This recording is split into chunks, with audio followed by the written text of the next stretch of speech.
السلام علیکم ورحمۃ اللہ۔ اگر فرضوں سے پہلے والی سنتیں رہ جائیں تو پھر کب پڑھیں، کس وقت پڑھنی ہوں گی، کون سی صورتیں پڑھنی ہیں اور کون سی صورتیں نہیں پڑھیں گے؟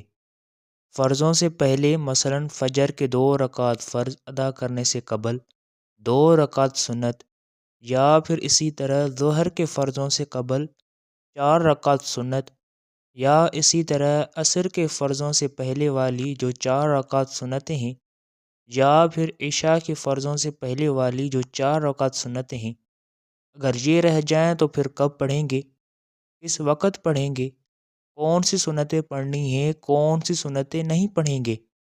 یہ مسئلہ بہت سارے لوگ نہیں جانتے۔ میں بالکل آسان الفاظ میں آپ کو سمجھانے کی کوشش کرتا ہوں۔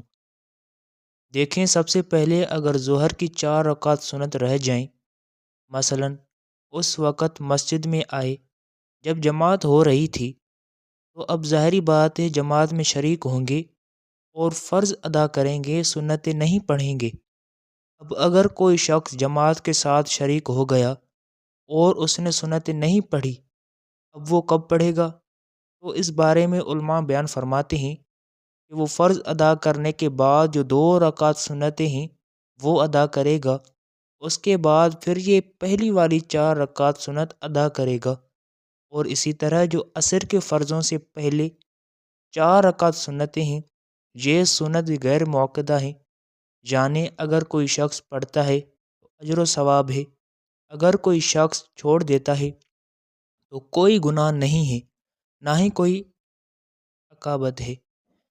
اب عصر کے فرضوں سے قبل اگر کسی نے 4 رکعت سنت ادا نہیں کی، تو عصر کے بعد وہ یہ سنتیں نہیں پڑھے گا، کیونکہ عصر کے بعد نوافل پڑھنا یہ مکروہ ہے۔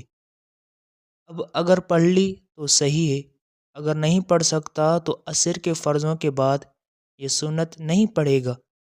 اور اسی طرح جو عشاء کے فرضوں سے قبل 4 رکعت سنتیں ہیں، یہ بھی سنتیں غیر موقدہ ہے، پڑھے گا تو اجر و ثواب ہے، بہت ہی زیادہ اجر و ثواب ہے۔